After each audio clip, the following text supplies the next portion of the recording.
할렐루야. 믿음 생활과 선한 양심의 관계는 상호작용이 일어나서 뗄 수 없는 관계로 연결이 되어 있습니다.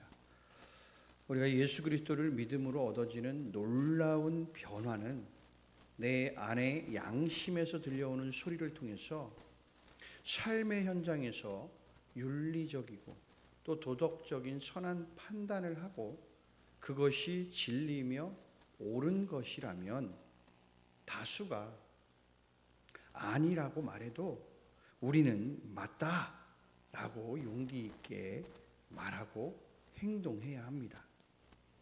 그것이 하나님께서 원하시는 믿음의 사람, 선한 양심의 사람, 또한 자유의지를 올바르게 사용하는 사람이다라는 겁니다. 영은 양심과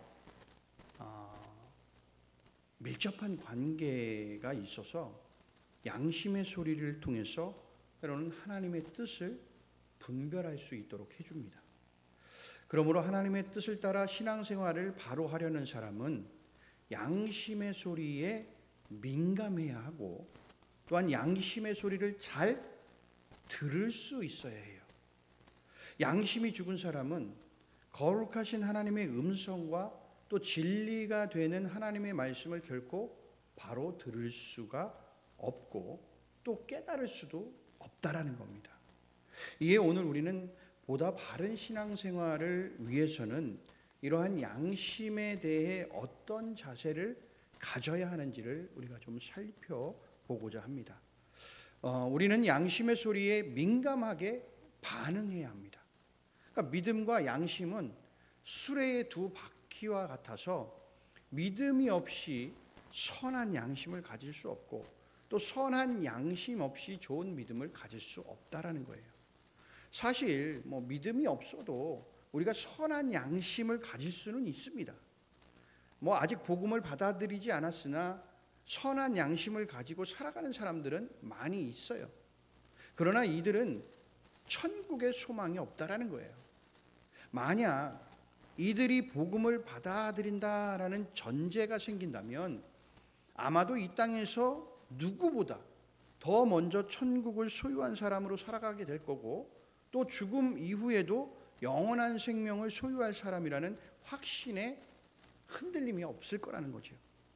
그런데 믿음을 가졌다고 말하면서도 양심이 멈춰버린 사람들은 이 땅에서 천국의 기쁨을 맛보지 못할 뿐만 아니라 천국의 문으로 들어가는 것도 장담할 수 없다라는 거예요. 그러기에 좋은 믿음을 갖는 비결 중에 하나가 뭐냐? 선한 양심을 가지는 것이다라는 거예요.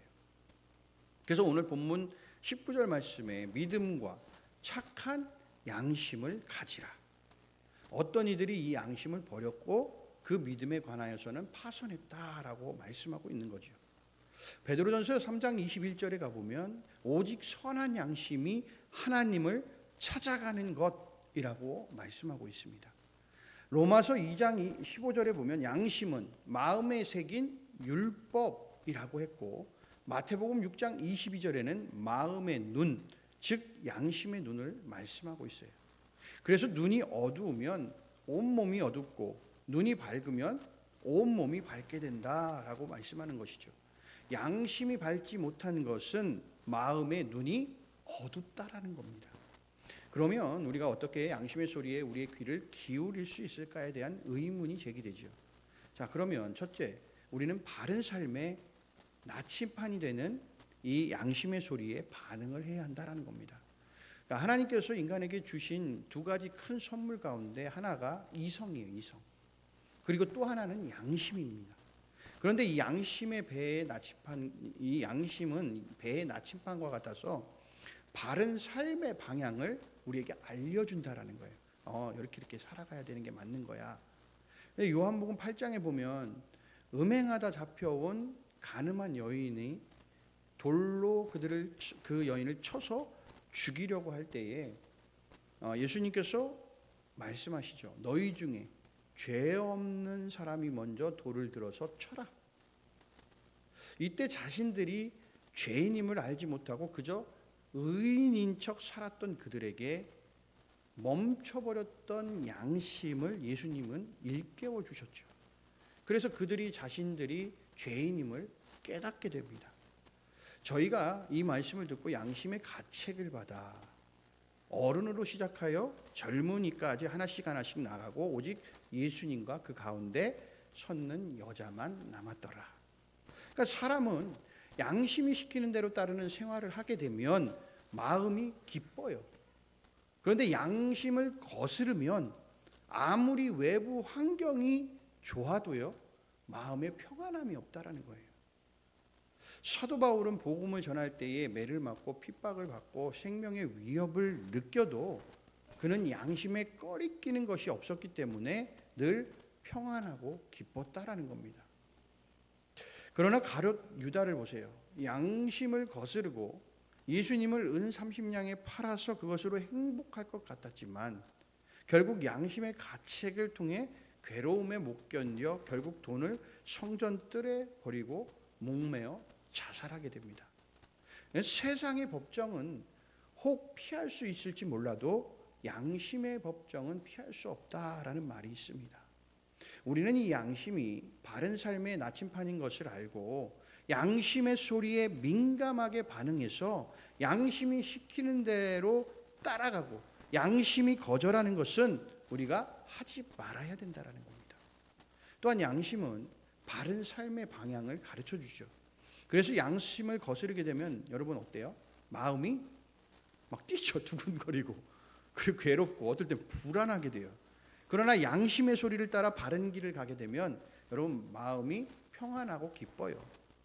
여러분 빌라도가 예수님을 십자가에 못 박히도록 넘겨줬을 때에 예수님이 죄가 없다라는 것을 알면서도 모른 척하고 넘겨준 거예요.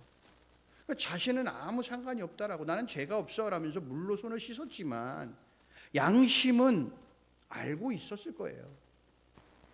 마찬가지로 다윗도 우리아의 아내 바세바를 취하고 여러분 그 우리아 장군을 암몬 사람에게 죽게 내어줄 때에 여러분 양심은 괴로웠을 거란 말이에요. 그것은 잘 생각해 보면 우리 안에 들려오는 정욕의 소리 또는 욕심의 소리가 너무 컸기 때문에 양심의 소리를 듣지 못하고 비도덕적 행위를 감행했다라는 겁니다. 여러분 양심은 바른 삶, 정결한 삶의 나침판이 됩니다. 고로 양심의 소리에 귀를 기울이고 살 때 하나님을 기쁘시게 하는 삶을 살 수가 있다라는 겁니다. 두 번째는 영적인 깨달음을 얻게 하는 양심의 소리에 우리는 반응해야 된다라는 거죠. 다른 말로 말하면 양심을 통해 하나님의 음성을 깨달을 수 있다라는 말씀이에요. 그러니까 영의 기능은 양심과 합작될 때 그 기능이 잘 발휘가 돼요. 양심이 마비되면 하나님의 음성 또는 하나님이 말씀하시는 뜻을 깨달을 수가 없고 성령 충만한 삶을 누릴 수 없다라는 겁니다. 잘 생각해 보세요. 요셉이 보디발의 아내 유혹을 받았을 때 양심의 영적 음성을 그가 들었기 때문에 내가 어떻게 하나님 앞에서 이 큰 악을 행할 수 있겠습니까? 라고 그 죄악을 물리쳤단 말이에요. 만약에 요셉이 이 영적인 양심의 소리를 듣지 않고 그냥 이 보디발이라는 사람만 속였다라면 아무 문제가 없다라고 그렇게 생각했다면 그는 하나님 앞에 범죄했을 거예요. 그러나 양심의 그런 영적 음성은 음행의 죄를 범하는 것이 당사자였던 보디발에게 죄악을 행하는 것이 아니라 거룩한 자녀로서 근본 거룩한 하나님 앞에 죄악을 행하는 것이다라는 것을 깨달아 알게 해줬다라는 겁니다. 그 일을 도리어 당하고 난 요셉이 그 일을 이후에 결국 누명을 쓰고 감옥에 갔잖아요. 그러나 그의 마음은 괴로웠을까요? 평안했을까요? 평안했다라는 겁니다. 그러니까 하나님과 동행하는 생활을 했던 거죠. 고로 하나님의 음성을 바로 들으려면 양심이 늘 깨어 있어야 된다라는 겁니다.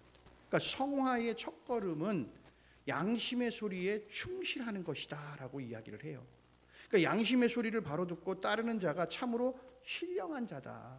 아무리 기도 잘하고 말씀의 지식이 많아도 여러분 양심이 마비된 사람은요 절대 신령한 사람이라 부를 수 없어요. 양심이 마비되면요 신령한 생활이 위선적인 것밖에는 안 된다라는 거죠. 언젠가는 반드시 무너진다라는 거예요. 양심의 소리에 귀 기울이지 않는 사람은 믿는 것도 다 헛것이다. 인격도 믿을 수가 없다. 제 아무리 지식이 많고 재주가 많고 뭐 외모가 인물이 뛰어나다 하더라도 양심이 무디어진 사람은요 어디에도 쓸 필요가 없다라는 겁니다. 디모데전서 오늘 이 19절의 말씀, 믿음과 착한 양심을 가져라. 어떤 이들이 이 양심을 버렸고 그 믿음에 관하여 파선하였다라고 말씀하고 있지 않습니까? 하나님의 신령한 음성을 듣게 하는 양심의 소리에 귀를 막고 사는 사람은 배가 파선해서 침몰하듯이 그의 신앙도 인격도 파선하고 만다라는 겁니다. 하나님이 주신 양심의 창문을 통해서 하늘의 신령한 광채가 우리의 영혼을 비춰서 저와 여러분의 인격이 더욱 빛나기를 주님의 이름으로 간절히 소원합니다. 세 번째는 하나님과의 영적 교제를 긴밀하게 하는 양심의 소리에 반응해라 라는 거죠. 예수님을 믿기 전보다 예수님을 믿고 나서 여러분도 어떠세요? 괴로움이 더 많습니까? 안 그렇습니까? 안 그래요? 괴로움이 더 많은 이유가 뭘까요? 예수님을 믿고 우리가 예수님을 알면 우리의 죽었던 양심이 막 살아나요. 그래서 우리가 깨닫지 못했던 죄도 알게 되는 거예요. 그러니까 우리 안에 깊숙이 나는 이거 죄가 아니야 라고 생각했던 것들이 예수님을 알고 난 이후부터는 그 죄, 그 작은 거 하나도 이거 죄잖아. 그러니까 그걸 책망하기 시작한 거예요. 스스로 이거 죄잖아. 그러면서 이제 그게 괴롭다라는 거죠. 그래서 우리는 주님 앞에 그 모든 것을 뭐 할 수밖에 없어요? 내놓을 수밖에 없다라는 겁니다. 그러니까 그러므로 영혼이 죽은 사람은요 양심도 죽어서 하나님의 음성을 들을 수가 없고요 하나님과 교제할 수도 없어요. 그래서 예수 그리스도의 피로 죄사함을 받아서 영혼이 소생케 되고 양심이 깨어날 때 하나님과의 영적인 교제를 온전히 누릴 수 있게 된다라는 겁니다. 히브리서 9장 14절에 보면 하물며 영원하신 성령으로 말미암아 흠없는 자기를 하나님께 드린 그리스도의 피가 어찌 너희 양심으로 죽은 행실에서 깨끗하게 하고 살아계신 하나님을 섬기게 못하겠느냐라고 말씀하고 있어요. 그러니까 그리스도의 보혈로 죽었던 양심이 살아나고 영적 감각이 소생한다라는 거죠. 그래서 양심과 영적인 이 감각은 분리를 시킬 수가 없는 거예요. 그러니까 양심의 가책을 받으면 하나님과의 교제가 막히게 되고요. 영적 감각이 무뎌지고 하나님께로 접근하는 것을 방해한다라는 거예요. 그래서 양심이 책망하는 일은요. 우리는 즉시 중단해야 된다라는 겁니다. 여러분도 어떠세요? 길 가다가도 차 안 오면 횡단보도에서 갈까 말까 막 안에서 막 갈등 막 이거 안 보는데 그냥 건널까? 빨간불인데도 근데 우리는 양심에서는 뭐라고 그래요? 파란불에 건너야지 안 보여도. 그러니까 우리는 양심이 이거 하지 마라고 얘기하면 거기서 중단해야 되는 거예요. 죄를 또한 우리가 만약에라도 그래 죄를 저질렀어. 그러면 양심이 있는 사람들은 어떻게 합니까? 회개하는 거예요. 회개. 양심이 무뎌지고 양심이 없어지면 회개조차도 안 합니다. 여러분 양심이 살아있으면 또 내가 그거에 대한 것을 깨닫고 회개하고 자복하여서 하나님으로부터 용서함을 받아야 되는 거예요. 양심이 괴로운데도 그것을 그대로 막 밀고 나가잖아요. 그러면 그 사람은 완전히 타락하게 되는 겁니다. 모든 죄는 그리스도의 피로 해결받음으로써 언제나 양심에 판결받을 일이 없도록 해야 된다라는 겁니다. 여러분 죄를 그대로 내버려 두고요. 1000번, 100번, 100번, 1000번 하나님 앞에 예배 드려봐야 여러분들 하나님과 교제 이루어지지 않아요. 하나님은 그 예배 받아주시지도 않아요. 그래서 여러분 가인의 그 예배를 하나님이 받으시지 않은 거예요. 왜? 가인은 늘 죄악 속에 머물러 있기 때문에.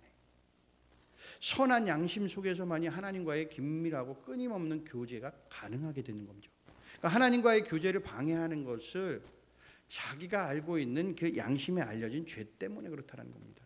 그러니까 그러면 우리는 강팍한 양심, 위조된 양심, 마비된 양심이 되지 않도록 늘 조심하고 언제나 양심의 소리에 민감하게 귀 기울이고 순종하여서 하나님과의 친밀한 관계를 계속 이루어 나가도록 해야 한다라는 겁니다.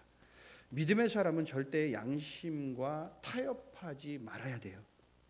양심은 영적 분별력을 따라 하나님의 뜻을 깨닫게 해요. 그러므로 하나님의 뜻을 따라 행동하지 않게 되면 모든 것이 죄라고 우리 안에서 양심은 소리치게 돼 있어요.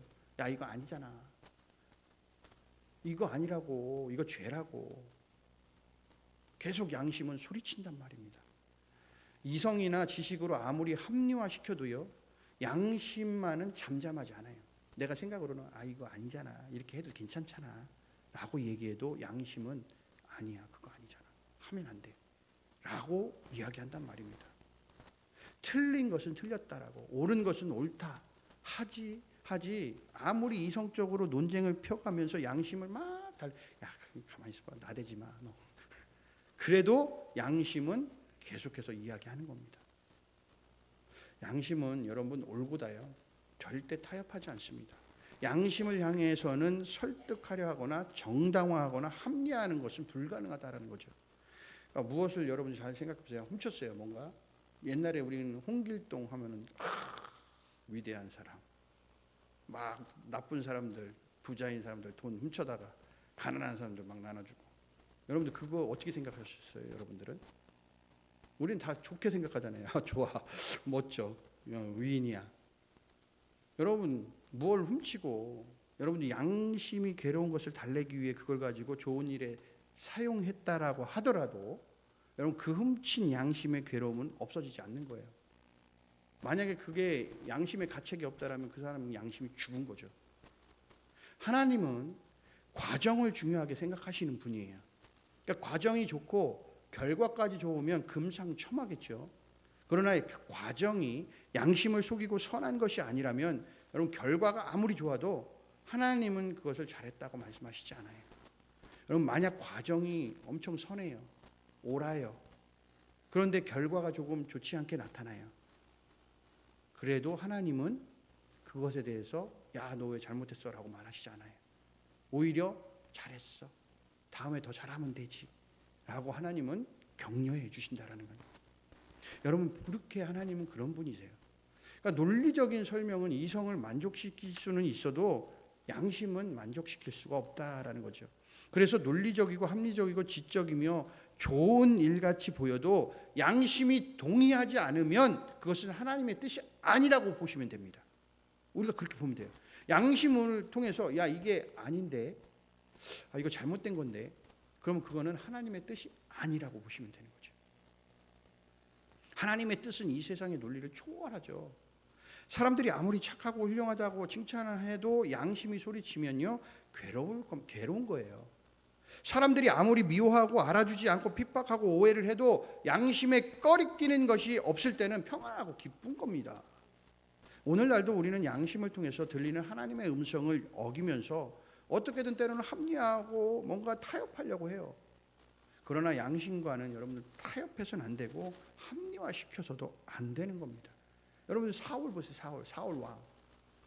여러분 그가 기름진 재물 아말렉을 쳐서 그 모든 짐승으로부터 사람들까지 다 어떻게 하라고 그랬어요? 죽이라. 다 진멸시켜라. 그리고 재산 거기에 있는 재물들도 다 갖고 오면 안 돼. 그런데 사울이 기름진 재물 그리고 그걸 갖고 와서 아각 왕이라는 왕도 살렸죠. 그때의 선지자를 통해서 사무엘을 통해서 하나님께서 책망하시죠. 근데 사울이 뭐라고 변명합니까? 이거 좋은 거 하나님 앞에 나 드리려고 번제 하나님 앞에 예물 드리려고 갖고 왔다라는 거죠. 여러분 그건 양심으로부터 벗어난 행동이지 않습니까? 뭔가 타협하려고 한 거죠. 뭔가 정당화시키려고 해본 겁니다. 그러나 그건 하나님 앞에서 정당화되지 않아요.